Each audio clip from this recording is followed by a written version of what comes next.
আসসালামু আলাইকুম ফ্রেন্ড। আজ আমরা একটি এলজি ডুয়েল ডোর রেফ্রিজারেটরের কাজ করতে যাচ্ছি। ফ্রিজটা হচ্ছে ইনভার্টার ফ্রিজ। এর মডেল নাম্বারটা হচ্ছে GL-G252RL-BB।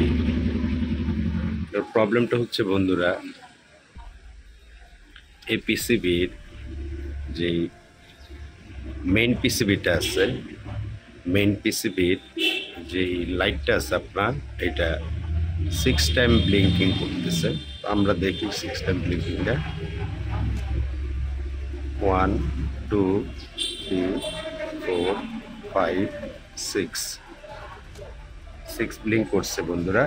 তো এটা হচ্ছে আপনার মেইন পিসিবির সাইড, আর এটা হচ্ছে আপনার ইনভার্টার পিসিবির সাইড। এখানেও একটা এলইডি আছে। এই যে এলইডির সিগন্যালটা দেখতে পাচ্ছেন আপনারা, এই যে এলইডি 1, আর এইটা হচ্ছে আপনার এলইডি 2। তো এলইডি 2 6 ব্লিঙ্ক করছে। এটা হচ্ছে হলো আপনার যে এফ ফ্যান মোটর, মানে ফ্রিজার ফ্যান মোটরটা প্রবলেম দেখাচ্ছে। তো আমরা ফ্রিজার ফ্যান মোটরটা এখনো চেক করিনি, আমরা এটা খুলবো, খুলে দেখবো কি সমস্যা।